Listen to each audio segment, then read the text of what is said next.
chemicals are completely compatible. There's no chance that anything could go wrong! I'm Jonathan, and you're watching The Philosophy of Science, Part 2.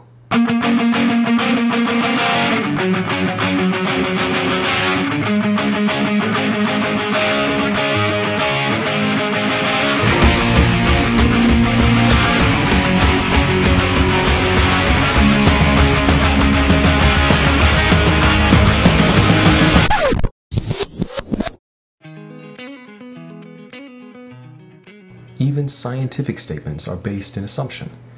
Normally, the assumption done in science follows this kind of logic.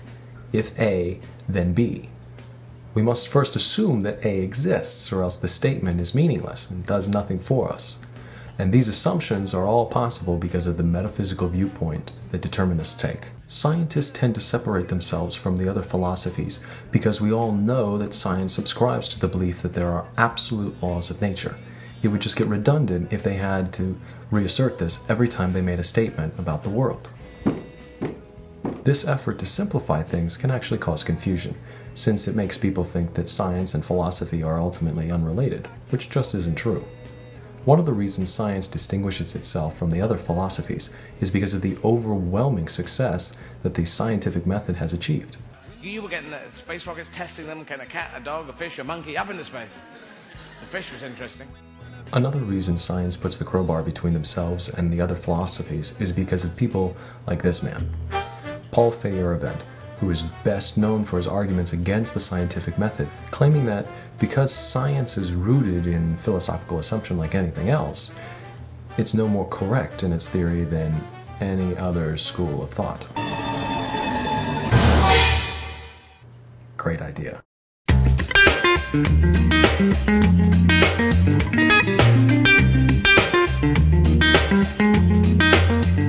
Crystals are becoming increasingly popular.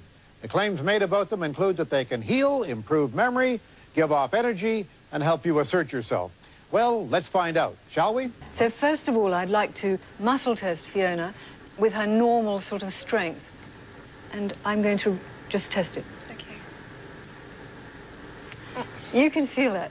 I mean, there's no It's just push going down. So normally. just Right. hold that in the other Okay. hand. Do I hold it tight? Just hold it. Okay. Let your body attune to it for a moment or two. Right. Oh. Yeah. No, can you feel the difference? I mean, I can Absolutely, feel it, yes. My but you arm's can quite feel it. rigid. Well, you're going to place this crystal inside this small Right. red bag. All right, now this crystal has been placed in the pouch, and I'll hold it by the string. And we've also here other samples, which are all going to be mixed up, also concealed in pouches, none of which could be described as good for anyone. That is, the ones aside from the crystal.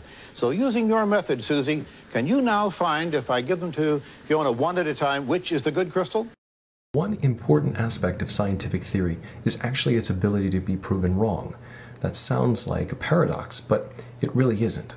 In 1793, a physician named Benjamin Rush treated patients during an outbreak of yellow fever. His method was not for the faint of heart. It was called bloodletting, which is when blood is drained from the patient's body in an attempt to cure the patient. We know that bloodletting did not treat the disease, and in fact, bloodletting might be more dangerous than yellow fever itself. But still, Rush believed that his treatment was effective. Here's why. If a patient that underwent treatment survived, Rush saw this as evidence of the success of his technique. If a patient died during treatment, the patient was considered too sick to have benefited from any kind of treatment. Do you see the problem? In two possible outcomes, Rush never had the opportunity to prove his treatment to be ineffective. Every outcome was credit to bloodletting success.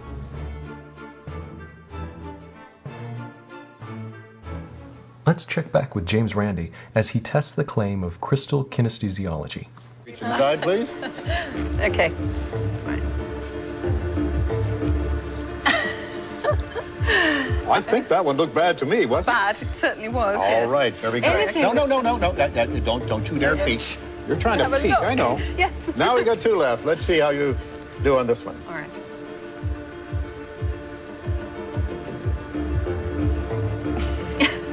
That should be it. That should be it? That All should right, be it. I'll take that one. I'll put that one over here in the good area, and we have one left.